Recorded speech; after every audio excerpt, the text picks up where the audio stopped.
बिस्मिल्लाहिर्रहमानिर्रहीम। अस्सलाम नाज़रीन, आप देख रहे हैं बोलता लाहौर। मेरा नाम राय साकिब है।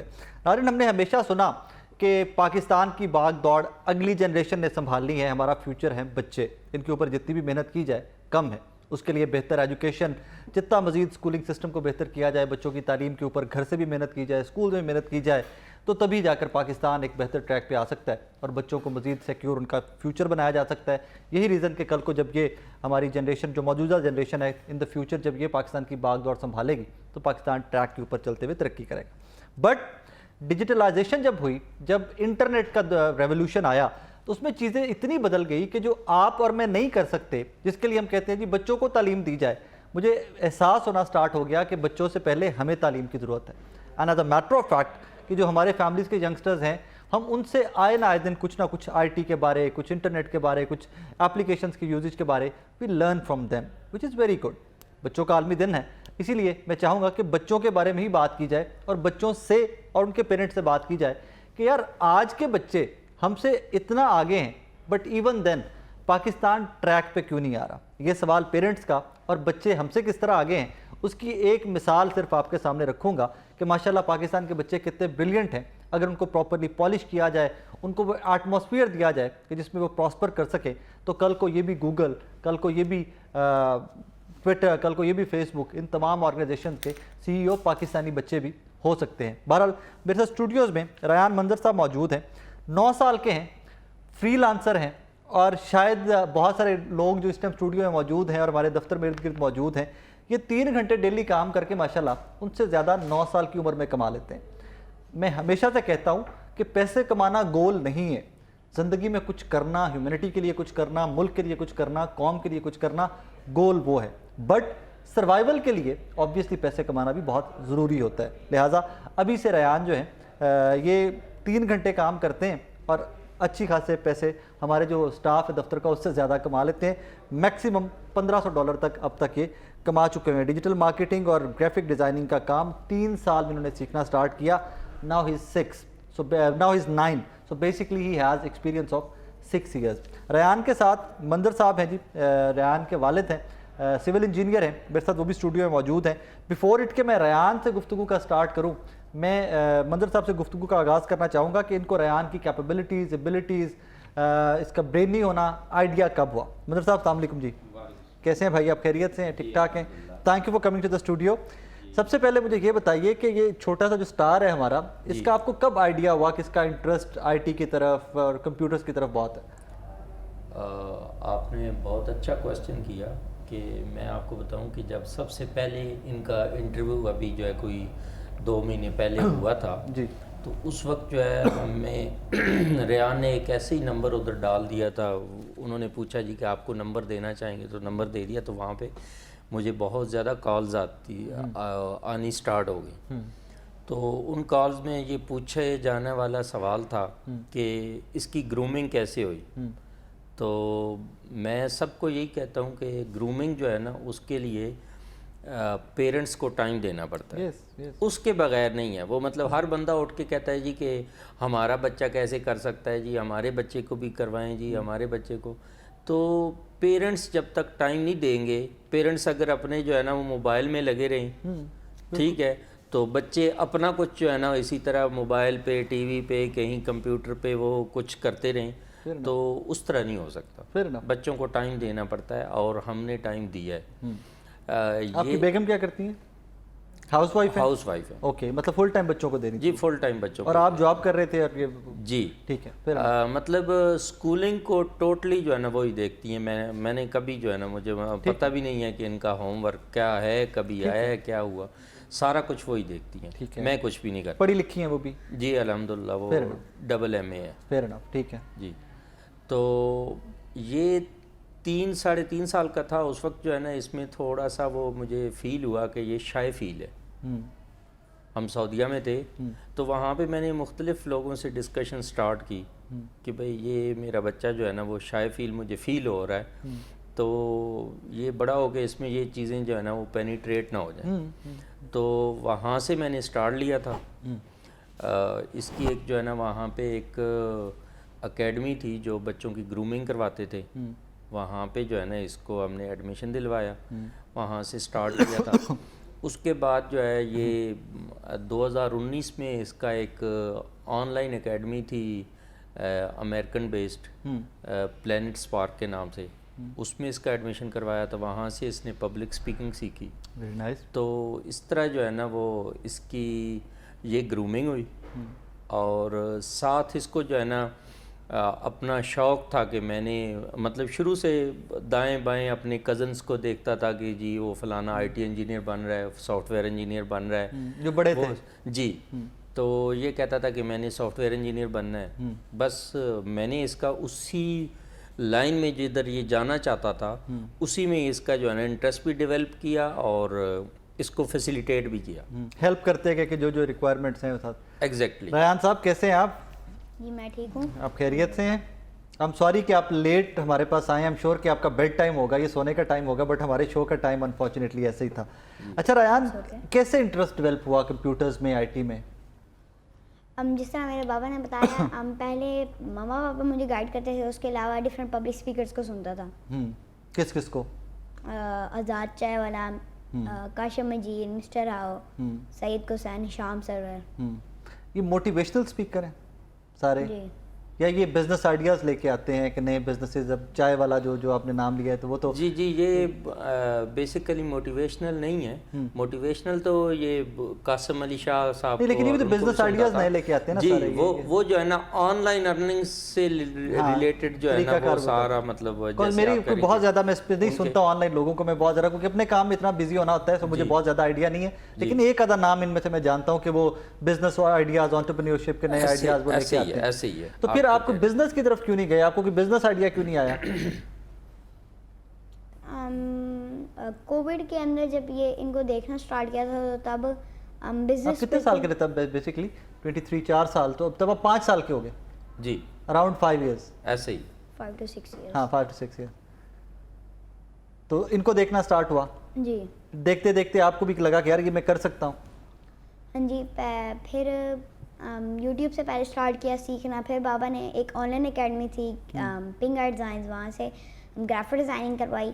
उसके अलावा जो वीडियो थी वो बाबा ने कुछ मेंटोर्स थे उनसे सिखाई थी, उन्होंने मुझे सिखाई थी। मोमिन भाई, उसामा अजीज़, उन्होंने सिखाई थी। उसके अलावा जो 3D एनिमेशन है वो मैंने मेरे एक और मेंटोर थे हातिम भाई, उन्होंने मुझे सिखाई थी। बाकी जो डिजिटल मार्केटिंग है वो बाबा के एक फ्रेंड थे जो एक डिजिटल मार्केटिंग एजेंसी चला रहे हैं, उनसे सीखी थी। अच्छा, that is how you learned all this. उसके बाद इनकम पहली कब आई आपको? पहले पैसे जो आप कहते हैं ना कि मेरी कमाई थी और पहली कमाई बंदे को याद रहती है, वो कब आई आपकी? 5 to 8 months पहले आई। मतलब साल का होना, इसी 2023 के अंदर ही? जी। क्या किया था जिसकी कमाई थी? वीडियो एडिटिंग की। वीडियो एडिटिंग थी। किसके लिए? क्या वीडियो थी, क्या एडिट किया था? कैश का वीडियो थी। कैश काउ की वीडियो थी। प्रीमियम पे की थी, किस पे की थी? प्रीमियर पे या उस पे? और आफ्टर इफेक्ट्स। आफ्टर इफेक्ट्स पे। कितने दिन लगे उसके? 5 days। 5 days। एवरी डे कितने घंटे काम किया? 2-3 hours। 2-3 hours। So basically you put up around 15 hours, 15 नहीं, घंटे। उस वक्त ज़्यादा काम करता था। समर वेकेशंस में जो है ना वो उस वक्त ज़्यादा काम किया है। अच्छा, ज़्यादा काम। जी। और उसकी इनकम कितनी आई थी, कितने पैसे आए थे? You remember? 38 $38,000। That's a lot of money। अच्छे खासे पैसे बच जाते हैं। क्या किया उन पैसों का? पहले थोड़ा बहुत लैपटॉप अपग्रेड किया, Okay। और बाकी कुछ माइक्रोफोन वगैरह लिए। एसेसरीज ली लैपटॉप की सारी उसकी। जी। स्पेयर टाइम में क्या करते हो स्कूल के वगैरह, और जब ये सारा इसके एडिटिंग वगैरह के अलावा जो स्पेयर टाइम होता है, वो do you do in that time? क्या करते हो? बाकी बहन भाइयों को टाइम देता हूँ एंटरटेनमेंट टाइम के अंदर, वहाँ पे टीवी देख लिया और उनके साथ थोड़ा बहुत खेल लिया। बाकी जो फ्री टाइम होएगा उसके अंदर अपना काम करना है। अपना काम करना है। तो कोई वर्क स्टेशन मिला हुआ है घर में अलग से कि ये जी रयान का वर्क स्टेशन है, यहाँ पे काम करेगा रयान? हाँ जी, अलग रूम है। अलग रूम है। मैक्सिमम एक महीने में कितने पैसे कमाए? Excuse me.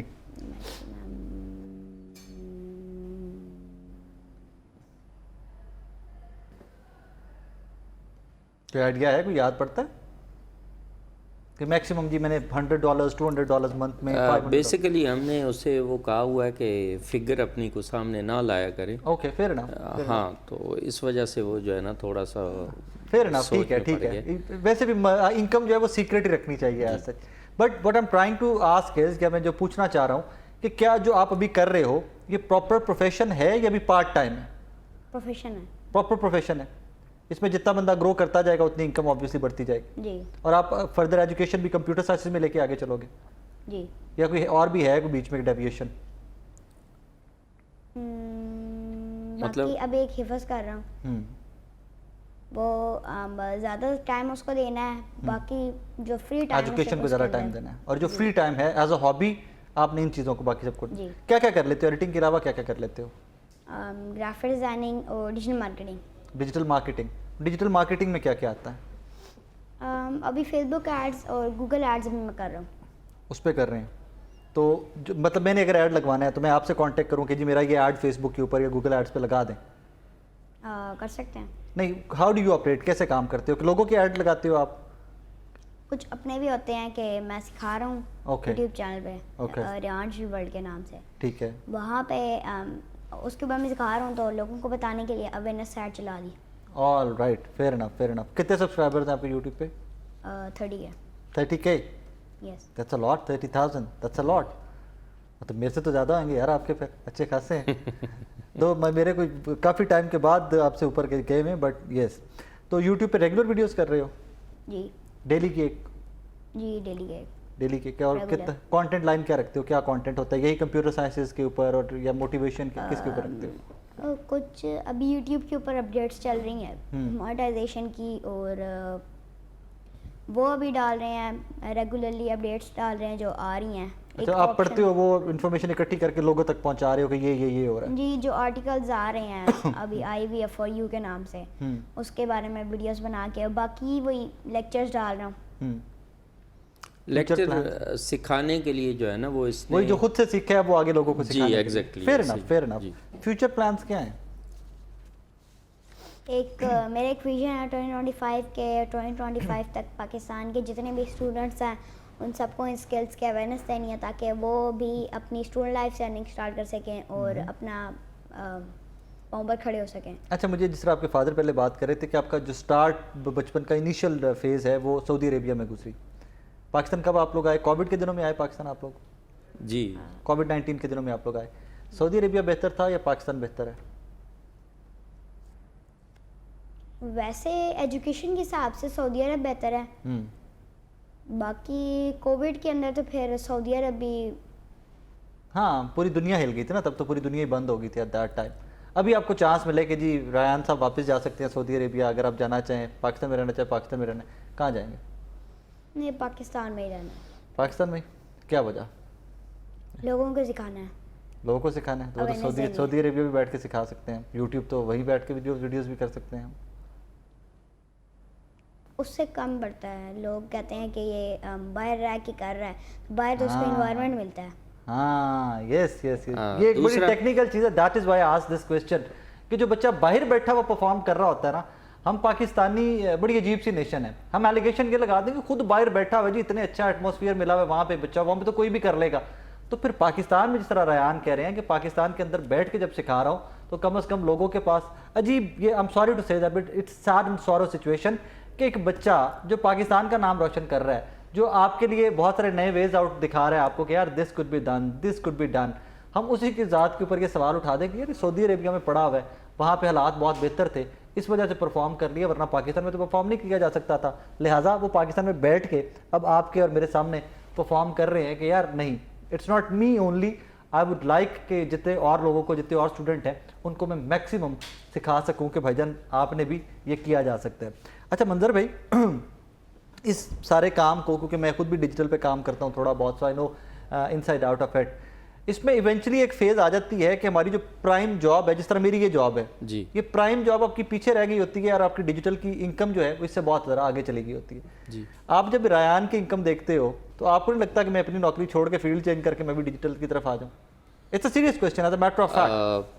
पहली बात तो मैं आप ये करूँगा कि जो पाकिस्तान के हालात हैं, जो इस वक्त सिचुएशन चल रही है, उसमें आप समझते हैं कि हमारे को काम चल रहे होंगे? ऑब्वियसली यार, हालात तो हर बंदे के सब कुछ बंद ही है तकरीबन, हर इंडस्ट्री। तो मैं भी ज़्यादा रेयान के साथ ही टाइम दे रहा हूँ। Okay, fair enough. बस यही है कि और जब कुछ है नहीं तो फिर रेयान के साथ ही टाइम देना है। रेयान से सीख के कुछ आगे किया जा जी, सकता है। और डिजिटल मार्केटिंग एक अच्छी स्किल है। जो लोग भी देख रहे हैं, जो लोग भी सुन रहे हैं, वो उनको अपने बच्चों को इन चीज़ों पे लगाना चाहिए कि दुनिया हमसे आगे निकल गई है तो हम पीछे इसी वजह से रह गए हैं कि हमारे पास जो है ना अवेयरनेस नहीं है। आप रेयान से पूछें ज़रा कि इंडिया हमसे आगे क्यों है, तो वो आपको एक्सप्लेन करेगा। बैकग्राउंड पे जाते हैं। रेयान, लेट्स से कि जी रेयान को हमने एक दिन का प्राइम मिनिस्टर बना दिया, आप पाकिस्तान के प्राइम मिनिस्टर हो, पहला स्टेप क्या लोगे, पहला काम क्या करोगे प्राइम मिनिस्टर बन के? पहले जो बिगड़ा हुआ हमारा सिलेबस है पाकिस्तान का, वो एजुकेशन सिस्टम को चेंज करना है। कोई एक स्पेशल आईटी स्किल लानी है सिलेबस के अंदर। और मुल्कों में है? इंडिया अगर उसकी एग्जांपल ले लें, हमारा नेबर है, हमसे बस हम उससे एक दिन पहले आज़ाद हुए हैं, लेकिन फिर भी वो हमसे 50 साल आगे रह रहा है। कई साल, ये ऐसे ही, बिल्कुल ऐसे ही, 5 डेकेड्स एटलीस्ट हमसे बहुत आगे। क्या रीज़न क्या है उसकी? कि वहाँ पे केजी लेवल जो होता है ना, वहाँ से स्टार्ट करवा देते हैं कोडिंग, पाइथन हमारे यहाँ वगैरह, पे हाँ वही जावास्क्रिप्ट जावा, और HTML, ठीक है, वो स्टार्ट करवा देते हैं। और हमारे यहाँ पे अभी तक माइक्रोसॉफ्ट पेंट ही पढ़ा रहे हैं स्कूल में, केजी लेवल पे या अपर क्लासेस में? अभी तो केजी, लेकिन अगर हम मैट्रिक तक भी जाएं तो वहाँ तक भी वो पावर पॉइंट ही पढ़ाते हैं। That's true.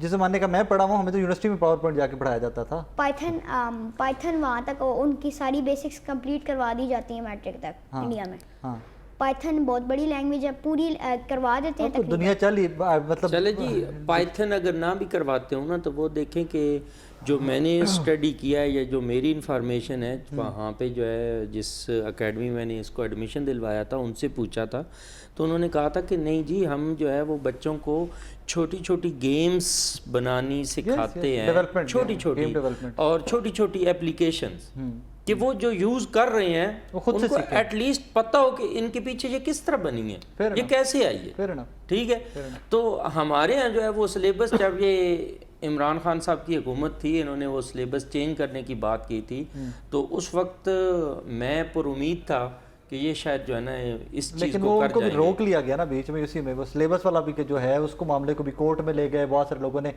अपनी वो जो कमेटियां बनी हुई थी सिलेबस के ऊपर, उन्होंने कहना स्टार्ट कर दिया कि ये फ्लॉ है, ये नहीं हो सकता, ये नहीं हो सकता, तो वो प्रोजेक्ट भी बीच में रह गया हुआ। हाँ, मैं वही कह रहा हूँ कि यहाँ पे तो यही इश्यूज है ना। हाँ, हम अगर इनसे निकलेंगे तो फिर जो है कोई शायद पाकिस्तान किसी तरफ लगेगा ना। That's true. अच्छा रेहान, एक तो सिलेबस हो गया हमारा कि अगर आप प्राइम मिनिस्टर हैं पाकिस्तान के, तो एक दिन में आप सिलेबस और एजुकेशनल सिस्टम को बेहतर करना चाहेंगे। बच्चों के लिए स्पेशली क्या करोगे? क्योंकि ये मैं अभी पढ़ रहा था रिसर्च आज, क्योंकि बच्चों का आलमी दिन है, तो अभी हमारे जो लाखों लोग हैं ना, इस 1,40,000 बच्चे जो हैं पंजाब के अंदर, वो स्कूल छोड़ दिए उन्होंने इस साल, फर्दर स्कूल छोड़ दिए। जो पहले बाहर हैं वो तो हैं ही हैं, फर्दर बच्चों ने स्कूल जाना छोड़ दिया। इनके लिए क्या करेंगे, कैसे इनको वापस स्कूलों में लेके आए? वजह तो आई don't no, this financial crisis, may be parents के पास पैसे नहीं है, मे बी बच्चों को काम पे डालना है, आई डोंट नो व्हाट, लेकिन मे बी कि इंटरेस्ट ही नहीं है, तो इनको वापस कैसे स्कूलों में लेके आ सकते हैं? अब वो तो इसी वजह से नहीं जाते होते ज़्यादातर के एजुकेशन सिस्टम इनका सही नहीं है, और कोई एक स्कूल नहीं है, चाहे वो गवर्नमेंट हो या प्राइवेट स्कूल हो। पंजाब स्कूल से लेकर अब कोई गवर्नमेंट स्कूल तक भी जाएं तो सारों के अंदर एक ही तरह का सिलेबस चल रहा है, इसलिए भी लोग नहीं जाते, वो काफ़ी अफोर्ड ही नहीं करते। तो उनके लिए पहले तो इंडिया के अंदर तो फ्री में होते हैं कोर्सेज, फ्री में है, बूट कैंप्स फिजिकली फ्री में है। बाकी हमारे यहाँ पे 8,000 से तो कम कोई फिजिकल लेता नहीं है। ऐसे ही है। तो यहाँ वहाँ पे पहले तो उसकी प्राइसेस बहुत कम होनी चाहिए, बाकी एक सही तरीके से सिखाया भी जाना चाहिए, क्योंकि यहाँ पे लोग जो होते हैं बस बोल के चले जाते हैं, आगे बच्चों को कह देते हैं लगाओ काम करो, ठीक है बता के भी चले गए, लेकिन कोचिंग नहीं है। हाँ, सही से गाइडेंस नहीं दे रहे उन्हें। तो जब गाइडेंस नहीं है तो बच्चे को ट्रैक का कैसे पता चलेगा कि मैंने जाना किस तरफ? अगर ट्रैक बताओगे नहीं या उसमें गाइड नहीं करोगे तो बच्चा ट्रैक नहीं पकड़ सकेगा अपना। नहीं। अगर सिर्फ आपको पेरेंट्स की हेल्प नहीं होती और आपको स्कूल के ऊपर और टीचर्स के ऊपर छोड़ दिया जाता तो आप जो सब कुछ कर रहे हो कर सकते थे? नहीं कर सकते थे। मतलब इसका घर में से हेल्प होना बहुत ज़रूरी है जी। मंजर भाई जी, सबसे प्राइम हेल्प जो है वो घर से मिलेगी तो बच्चा ट्रैक पे चढ़ेगा मैंने ना? ये स्टार्ट में जी। एक्सप्लेन किया था कि वालदैन के बगैर जो है ना वो बच्चा कुछ नहीं कर सकता। बच्चा किस तरह जो है कि जब आप उसको डांट के बिठा देते हैं कि ये काम नहीं करना तो वो कैसे करेगा? एंड में देखने वाले जो हैं उनके लिए कोई पैगाम देते हैं, आप भी और रेहान साहब भी? मेरा पैगाम यही है कि जो स्किल्स हैं उनको प्रमोट होना चाहिए। रेहान पॉडकास्टिंग भी करता है। Very good, very good. आज I subscribe you, after the show I subscribe you. ठीक है, तो पॉडकास्टिंग में जो है ना कुछ 2-3 दिन पहले एक दोस्त आए हुए थे, वो जो है लायर हैं, ठीक है। तो वो अभी उन्होंने मतलब रेहान से जो है डिजिटल मार्केटिंग सीखना स्टार्ट की है। वेरी गुड, ठीक है। तो डिग्री करके भी जो है ना वो स्किल सीखनी है। तो मैं ये कहता हूँ कि अपने बच्चों को स्किल सीखने दें, 60 डिग्रियाँ करवाएं। फिर ना रेहान कोई क्लोजिंग का पैगाम दे दें कि लोगों को बता दें, कोई मैसेज जो आपका है फॉर यंगस्टर्स के kids of your own age, कोई एक मैसेज उनके लिए जो है? मैं सबको बस ये कहना चाहता हूँ कि आप लोग अपने बच्चों को ये स्किल सीखने दें और ख़ुद भी ये स्किल सीखें। एक प्रॉपर स्किल सीख के उसके ऊपर काम करें, ना कि कोई वेबसाइट जिसके ऊपर आप जाके कह रहे हो कि इस जगह पे क्लिक करने से आपको $, आएंगे। तो skill set is the must. Yes. 2 skills बता दें कि जो सबसे इजीएस्ट हैं बट कुछ ना कुछ पैसे कमाए जा सकते हैं। Video editing and 2D 3D animation. सबसे कम कंपटीशन है पाकिस्तान में और सबसे ज़्यादा डिमांड है, हाईएस्ट डिमांड। वीडियो एडिटिंग और 2D 3D एडिटिंग आज सजेस्टेड बाय रेहान साहब। नहीं, मैं जो है ना वो डिजिटल मार्केटिंग को भी रिकमेंड करता हूँ कि वो भी होनी चाहिए।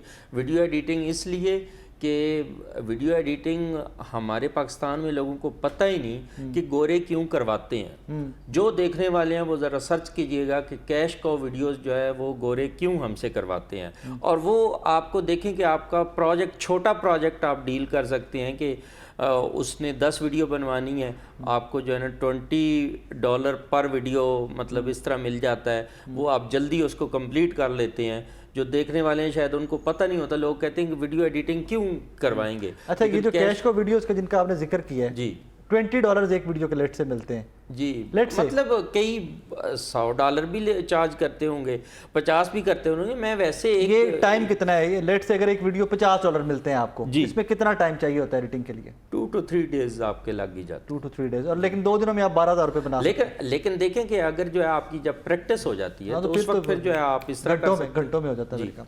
एनीवेज रेहान आपका शुक्रिया, उधर भी आपका शुक्रिया, thank you very much for coming studios. नाज़रीन, that is why I always say कि बच्चों पे मेहनत कीजिए। जितना आप बाहर काम पे, जॉब पे, बिजनेस में मेहनत करते हैं उससे थोड़ा सा टाइम ज़्यादा, उससे भी थोड़ा सा ज़्यादा टाइम फैमिली को दीजिए, बच्चों को दीजिए। They can do wonders, believe you me, these kids can do wonders. सिर्फ इनको ट्रैक दिखाने की ज़रूरत है, इनको राह पे डालने की ज़रूरत है, फिर ये अपना रास्ता आगे खुद ही बनाए जाते हैं। ये एक अच्छी स्टोरी, ये एक वो इस तरह की स्टोरी की जिससे बहुत सारे बच्चे और जो मेरे जैसे लोग भी हिम्मत पकड़ेंगे कि यार हम भी ये सारे काम कर सकते हैं। We just need to learn. अगली स्टोरी थोड़ी सी परेशान कुन है कि मुझे बड़ा दुख होता है कि जब एक भी बच्चा स्कूल छोड़ देता है। And I always appreciated, I always became part of those campaigns कि जिनमें स्कूलों में वापस बच्चों को लाने की कैंपेन्स थी। मैं हुकूमत वक्त की भी हर उस कैंपेन का हिस्सा रहा हूँ। बट अनफॉर्चुनेटली कोई 1 लाख से ज़्यादा बच्चे हैं जो पंजाब के स्कूल छोड़ गए हैं। इस पर बात करते हैं एक ब्रेक के बाद, मेरे साथ रहिएगा।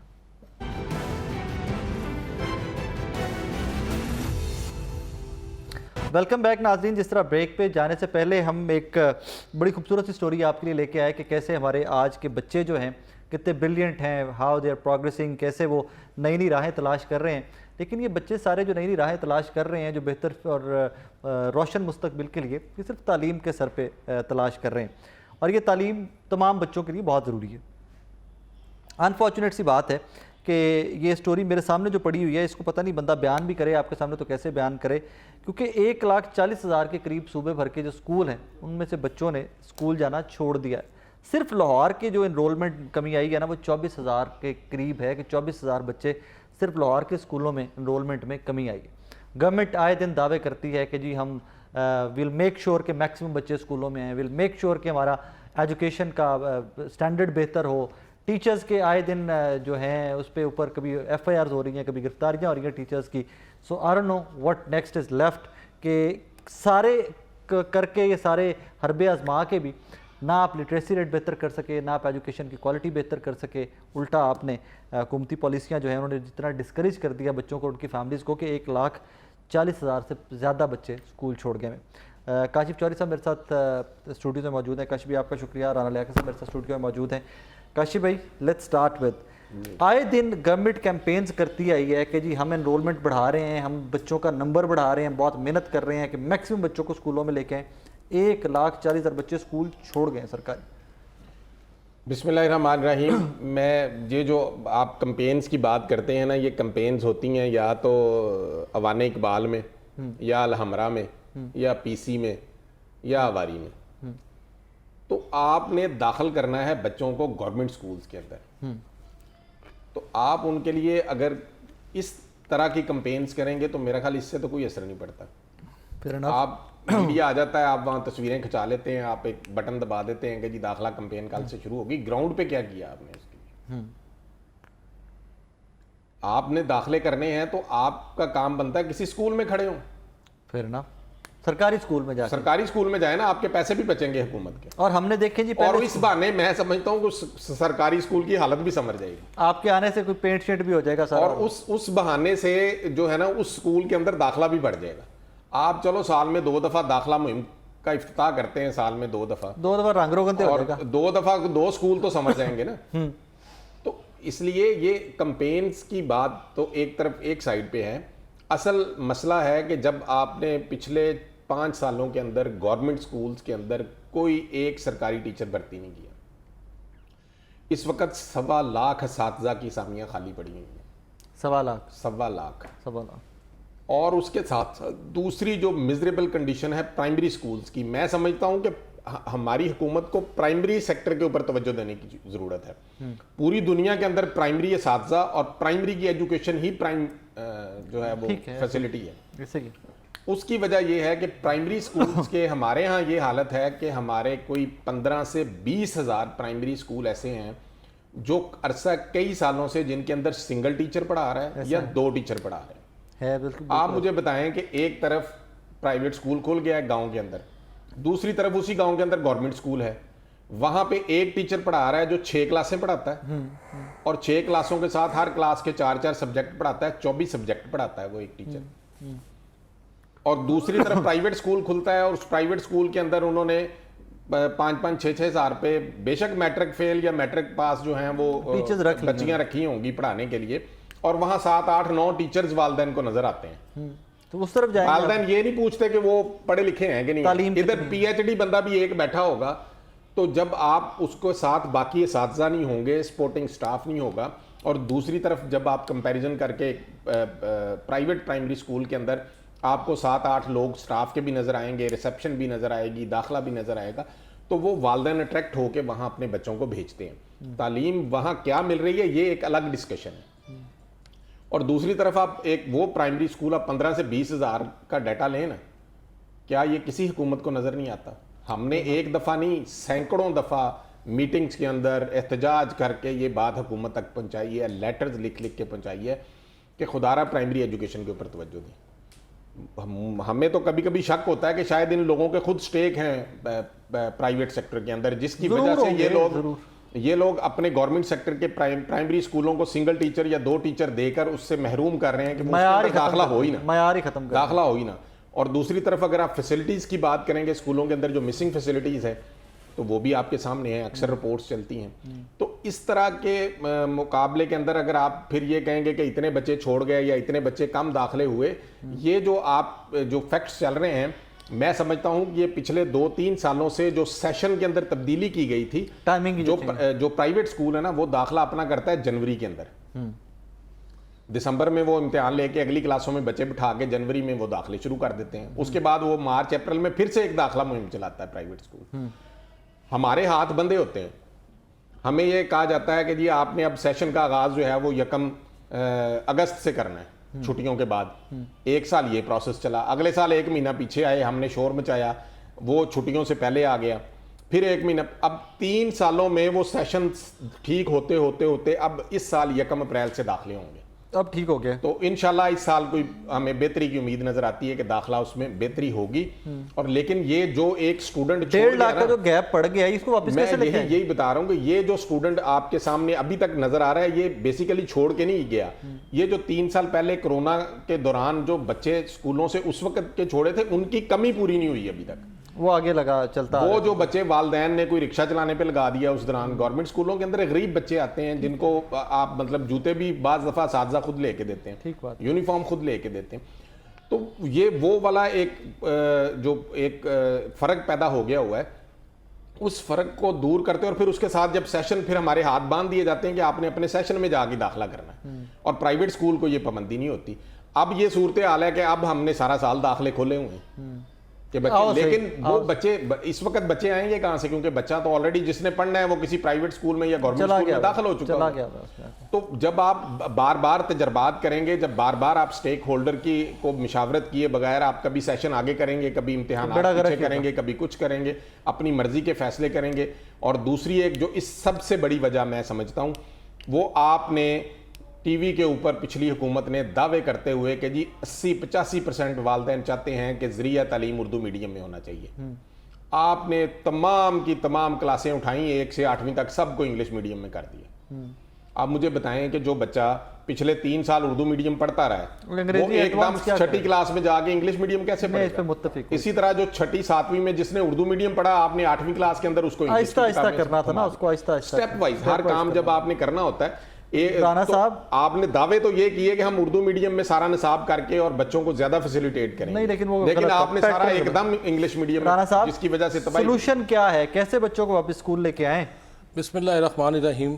राय साहब, इसमें एक 2 बुनियादी वजूहात हैं। एक तो हमारे मुल्क में बढ़ती हुई महंगाई जो है वो इफेक्ट करती है हमारे स्कूलों में जो दाखिला होता है। बिल्कुल मुत्तफिक। अच्छा, इसमें होता ये है कि जब आप हमारा सेशन स्टार्ट होता है ना अप्रैल से, तो आपको मई तक जो है स्कूलों में काफ़ी तादाद मिलेगी। जब फिर छुट्टियां होती हैं, छुट्टियां होने के बाद चूँकि लाहौर की जो पॉपुलेशन है इसमें तकरीबन कुछ 70% या इसको इससे भी नीचे 50% पे ले आए, तो ये माइग्रेटेड है कि बाहर से लोग आते हैं यहाँ पर जॉब ढूंढने के लिए, कारोबार मजदूरी ढूंढने के लिए, लेकिन जब उनको चंद माह यहाँ पर काम मिलता है और उसके बाद उनका काम नहीं चलता, तो वो फिर अपने बच्चों को भी साथ लेकर दूसरे शहरों में चले जाते हैं। अब मैं समझता हूँ कि ये तकरीबन 1.3 कह लें इसको, ये इतनी बड़ी को रेशो नहीं है कि बच्चे स्कूल छोड़ गए। इस पे मौसम का भी इफेक्ट हो सकता है कि पिछले दिनों में आपने देखा कि शूबे चशम का इशू बना हुआ था, अब स्मोक का भी इशू बना हुआ है। तो कुछ इस वजह से भी जो है ना, वालिदैन बच्चों को स्कूल भेजने से वो कन्नी कतराते हैं कि बच्चा स्कूल जाएगा, बीमार ना हो जाए या कोई प्रॉब्लम ना आ जाए।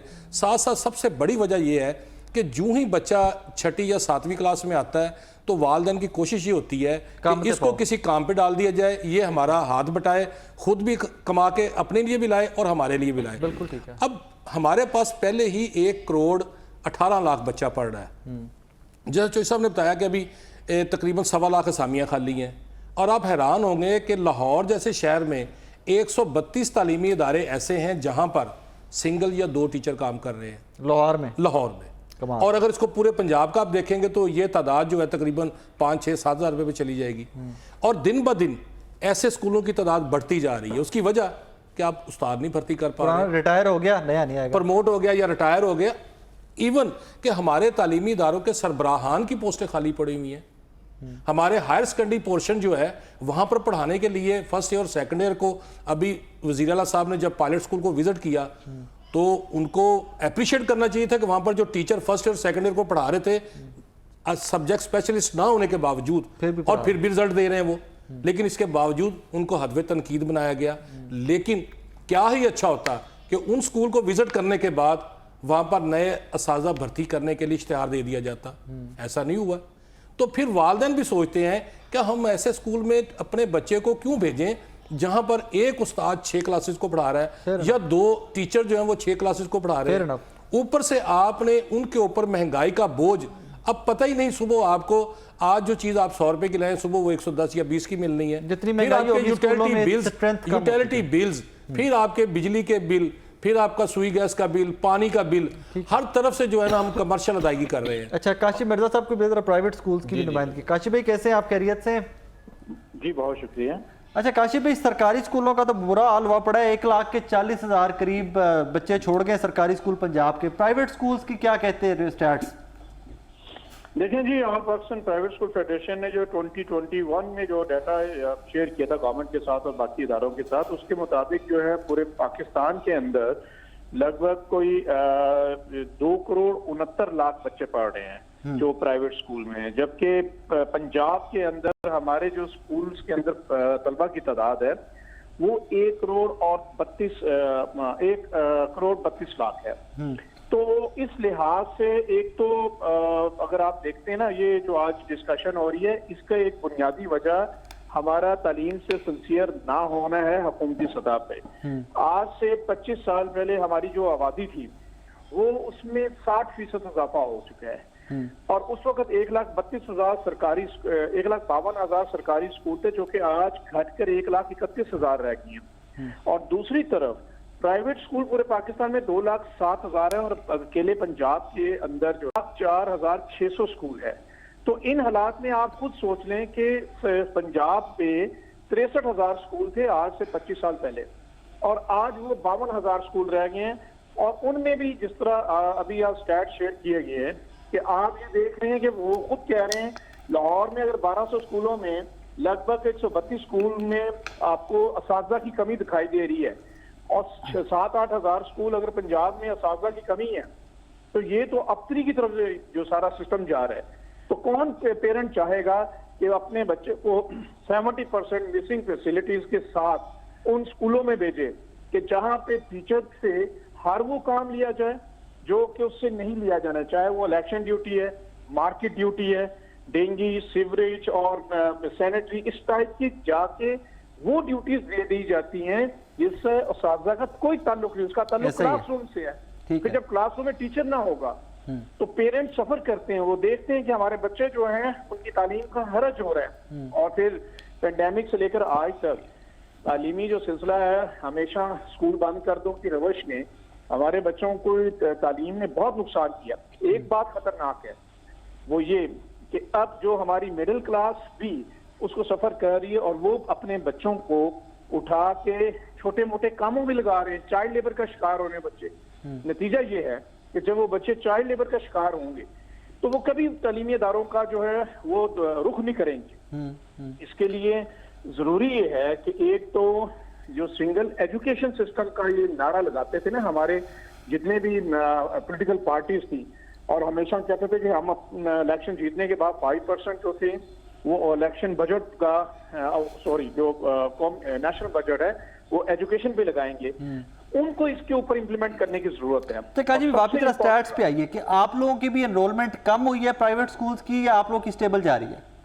हमारी एनरोलमेंट जी पिछले 25 सालों के अंदर हर साल जो है उसमें 5 से 7% इजाफा हो रहा है। इस साल भी हुआ है? दूसरी बात जी 5 से 7% इजाफा हुआ है हर गुजरते हुए साल के साथ। तो इसका मतलब ये है कि एक चीज तो तय होगी कि महंगाई तालीम के लिए इशू नहीं है, क्योंकि सरकारी स्कूल छोड़ के भी लोग प्राइवेट स्कूल की तरफ जा रहे हैं। देखिए, तालीम हमेशा इन्वेस्टमेंट समझी जाती है और ये खर्चा नहीं समझा जाता, और यकीनन पेरेंट यही चाहते हैं कि उनका बच्चा जो है वो अच्छी तालीम ले और अच्छी उसको अपॉर्चुनिटीज आगे मिले, ताकि वो उनसे ज्यादा बेहतर तौर पे फ्यूचर में अपना एक माशरे का अच्छा शहरी बन सके। तो मेरा नहीं ख्याल कि ये मैटर शायद जरूर करती होगी ये महंगाई, लेकिन इससे ड्रॉप आउट रेशो की शरह उस तरह से नहीं है जिस तरह से मिसिंग फैसिलिटीज और तालीम का अदारों के अंदर ना होना वो मैटर करता है। और अगर आपके स्कूल के अंदर 1 या 2 टीचर होंगे तो पेरेंट ये यकीनन ये देख रहे होते हैं, और अल्टीमेटली वो अपना बच्चा उस जगह पे लेके जाते हैं जहां उनके बच्चे को तालीम मिल सके और बेहतर अपॉर्चुनिटी मिल सके। Thank you very much Kashif Mirza Sahab, thank you very much. Rana Sahab, ये आपके और मेरे बहुत सारे सवालों का जवाब तो यहाँ से मिल गया कि प्राइवेट स्कूल्स में एनरोलमेंट 5 से 7% हर साल बढ़ती जा रही। सो महंगाई तो इज नॉट इन क्वेश्चन। राय साहब, मैं ना इससे इत्तेफाक नहीं करता। हमारे पास आज भी जो एडमिशन के लिए बच्चे आ रहे हैं वो प्राइवेट सेक्टर से ही आ रहे हैं, क्योंकि जब वहाँ पर वो फीसें पे नहीं कर पाते तो वो फिर हमारे सरकारी स्कूलों का रुख करते हैं। ओके। और ये जो 1 लाख आप 24,000 या कुछ 40,000 बच्चे, ये तकरीबन हर साल जो है ना इतना दाखिला होता भी है, क्योंकि हमें 10% दाखिले का टारगेट दिया जाता है कि हमारे पास 1,18,00,000 बच्चा ऑलरेडी पढ़ रहा है और आप प्राइवेट सेक्टर का भी 40 करें इसको। हाँ, तो उसको वो कहते हैं जी इसको 40 कर लें, ठीक है। लेकिन वो दाखिला हो भी जाता है लेकिन कम भी हो जाता है। मैं बता रहा हूँ कि इस वक्त जो प्रॉब्लम आ रही है वो तो पहले एक अशूब चश्म की वजह से, फिर उसके बाद ये मौसम की तब्दीली और स्मोग, इसकी वजह से भी तकरीबन हमारे स्कूलों में डेली 10 से 15% बच्चे जो हैं वो गैर हाजिर रहते हैं। आपके एनरोलमेंट में से बच्चा फारिग कब होता है? कितने दिन नहीं आए तो स्कूल फारिग कर देता है? हमारे यहाँ तकरीबन 6 दिन का जो है ना हम टाइम देते हैं बच्चे को, उसके बाद एनरोलमेंट, उसके बाद उसको हम स्टक ऑफ कर देते हैं। लेकिन जो ही वो बच्चा 10 दिन के बाद, 15 दिन के बाद या 20 दिन के बाद दोबारा हमारे पास आता है तो हम उसको फिर दाखिल करने पे पाबंद होते हैं। हम उसको ये नहीं कह सकते कि आप स्कूल जाओगे आप फलां, लेकिन हम उसको दाखिला दोबारा देते हैं। प्रॉब्लम कहाँ पे आती है? प्रॉब्लम आती है कि जब आप वालदैन पर महंगाई का बोझ डालते हैं, जब आप बच्चों की कापी किताब की कीमत बढ़ाते हैं तो वो अफोर्ड नहीं कर पाते, तो फिर वो कहते हैं कि ये बच्चा अब हमारे लिए, अब मैट्रिक के इम्तिहान की आप फीसें देख लें, लाहौर बोर्ड ने स्कॉलरशिप लेने के लिए बच्चों से वो स्कॉलरशिप ले रहे हैं। अल्लाह 80 रुपये पर स्टूडेंट उन्होंने स्कॉलरशिप लगा दी है। कल को आपको स्कॉलरशिप मिलेगा जी, भी देना किसको है? जिसके 60% से ज्यादा नंबर होंगे, आपने उसको स्कॉलरशिप देना है। और ले किससे रहे हैं? जो बच्चा फेल हो गया है, जो बच्चा फेल हो जाएगा आप उससे भी 80 रुपये ले रहे हैं। फिर एक कागज का टुकड़ा आप सनद की शक्ल में, सर्टिफिकेट की शक्ल में देते हैं। उसकी प्राइस 700 रुपये रखी हुई है। अल्लाह। फिर उसके बाद प्रोसेस फीस। अब जिस वालदैन के 2 या 3 बच्चे 9th या 10th में अपीयर होंगे और उसको जब 12 से 13,000 या प्राइवेट सेक्टर की उसकी फीस 17,000 रुपये बनेगी तो वो कहाँ से देगा? आपने तो तालीम को तिजारत बना दी है। ऐसे ही तो वालदैन ये किस तरह इस इंडस्ट्री का बोझ उठाएं? एक तरफ तो आप कहते हैं 25A के तहत आपने फ्री एजुकेशन देनी है, तो दूसरी तरफ आप बोर्ड की फीसें इस कदर उसमें बेतहाशा इजाफा करते जा रहे हैं कि लोगों की सकत में नहीं, कहीं प्रोसेस फीस आ रही है, कहीं स्पोर्ट्स फीस आ रही है। डेवलपमेंट फंड, अंदाजा करें कि बोर्ड की डेवलपमेंट जो करनी है वो भी बच्चों ने पे करनी है, तो इसका मतलब फिर गवर्नमेंट कहां गई? बच्चों ने सारा निजाम चलाना है। काशी भाई, एक बच्चा सरकारी स्कूल में लाहौर के पढ़ रहा है, पहली या दूसरी जमात का है, उसको पर महीने कितने में पढ़ रही है उसकी तालीम वालिदैन को? जो गवर्नमेंट स्कूलों में मैं 2 बातें यहाँ पे करूँगा। एक तो आपके इस सवाल का जवाब देता हूँ, दूसरा वो जो अभी काशिफ भाई बात कर रहे थे उसके ऊपर कमेंट करूँगा। वालदैन को बच्चा पढ़ता है, अगर आप उसकी सिर्फ कापी किताब का खर्चा लगा लें, क्योंकि गवर्नमेंट स्कूल के अंदर फीस तो होती नहीं है। 20 रुपये एक फंड है, वो उसको हम कहते हैं फरोग़ तालीम फंड, 20 रुपये का फंड है। और वो भी जो गवर्नमेंट स्कूलों के अंदर, हाँ जी, वो नहीं, वो गवर्नमेंट स्कूलों के अंदर जो बच्चे आते हैं ना, उनका बाद और जो क्लास इंचार्ज है 5, 10, 15 हर महीने उन बच्चों का 200-400 रुपये अपने पास से डालना पड़ता है। ठीक है। वो इसलिए वालदैन को गवर्नमेंट स्कूलों के अंदर एजुकेशन कोई बहुत ज़्यादा महंगी नहीं पड़ती, सिर्फ उनका कापी किताब स्टेशनरी का खर्चा है। लेकिन वो डेफिनेटली जो एक गरीब बच्चा 20 रुपये नहीं पे कर सकता, वो हर महीने जो 25-30 रुपये कॉपी या रजिस्टर 200-300 का आजकल बहुत महंगा हो गया, वो कैसे खरीद सकता है? ठीक है। प्राइवेट स्कूल के साथ प्राइमरी हिस्से में आप गवर्नमेंट सेक्टर का कंपैरिजन ही नहीं बनता। उसकी वजह है कि प्राइवेट स्कूल में जिसने बच्चा दाखिल कराना है ना, वो सोच समझ के दाखिल कराता है कि मैंने इस बच्चे की इतनी फीस माना दे, उसको पता होता है वो अफोर्ड कर सकता है मैनेजमेंट, इसलिए वहां से बच्चा ड्रॉप होने की कोई वजह नहीं होती। ठीक है। गवर्नमेंट स्कूल के अंदर जो सबसे बड़ा इशू है वो इस वक्त तो असातिज़ा की शदीद कमी है। आप देखें ना, अगर 1.25 लाख असामियां खाली हैं और 15,000 स्कूल ऐसे हैं जहां सिंगल या 2 टीचर पढ़ा रहे हैं प्राइमरी के अंदर 6 बच्चे के वालिदैन को भी होगा ये पता नहीं पढ़ क्या रहा है वहां पे, क्या पढ़ आप खुद उसको देख सकते हैं ना कि क्या पढ़ सकता है, तो वो ये पॉसिबल ही नहीं है। तो हुकूमत वक्त को सबसे पहले तो चाहिए कि वो जो असातिज़ा की कमी है उसको पूरा करें। और 48,000 स्कूल रह गए हैं इस वक्त पंजाब के अंदर गवर्नमेंट स्कूल। 63 से आप देखें 63 थे और अब वो 48,000 स्कूल हैं जिनको भी अभी प्राइवेटाइज करने की कोशिश की 2001 की फिगर है, 2001 की फिगर है। अभी भी अगर आप जिस तरह आबादी में इजाफा हो रहा है, आप पिछली मरदमशुमारी के साथ कंपैरिजन में देख लें, उससे पिछली में देख लें, तो इस वक्त लाहौर के अंदर भी कम से कम मैं समझता हूं कि 200 प्राइमरी स्कूलों की जरूरत है, ऐड होने चाहिए। कोई 100 जो है वो मिडिल और हाई स्कूलों की जरूरत है। और यहाँ हालत ये है कि हमारे जो प्राइमरी स्कूलों के अंदर असातिज़ा की शदीद कमी है। फिर उसके बाद आप ऊपर चले जाएं, जो हमारे हायर सेकेंडरी स्कूल्स हैं वहां पे आपको 17 असामियाँ होती हैं हमारी सब्जेक्ट स्पेशलिस्ट की, और आपको शायद ही किसी स्कूल में 2 या 3 से ज़्यादा असातिज़ा मिले। 17 पूरे तो बहुत दूर की 17 पूरे तो बहुत दूर की। और फिर उनमें से जो हैं हमारे जो जूनियर असातिज़ा हैं वो उन क्लासेस को भी पढ़ाते हैं जाके, यानी जो गवर्नमेंट स्कूलों के असातिज़ा हैं वो ओवरबर्डन है इस 8 पीरियड होते हैं स्कूल में, और अक्सर स्कूलों के अंदर 8 के 8 पीरियड असातिज़ा के लगे हुए हैं, कोई उनको रेस्ट का टाइम नहीं मिलता। Back to back. ये जो अथॉरिटी स्कूलों में विजिट करती हैं, मैं समझता हूं कोई बुरी बात नहीं है, लेकिन अगर वो विजिट बेहतरी के लिए करें, वहां जाके उनसे पूछें कि ये क्या मसला क्यों है। हेल्प कहां पे कर सकते हैं? 3 महीनों से एक स्कूल के अंदर जो है वो बिजली का बिल नहीं पे हुआ, उसकी लाइट कट गई, और जुल्म ये है कि गवर्नमेंट स्कूलों को भी कमर्शियल कर दिया हुआ है उन्होंने बिलों को।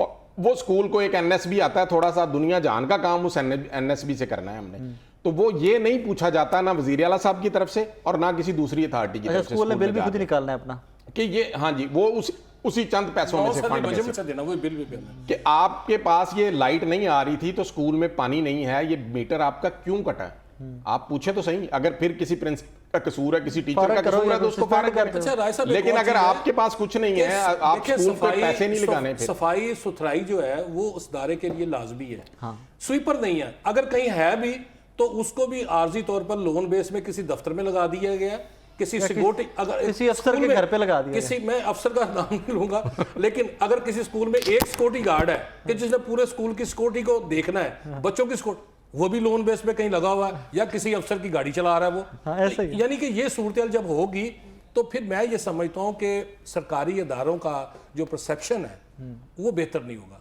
हमें चाहिए गवर्नमेंट को संजीदगी से कि एजुकेशन की तरफ तवज्जो दे।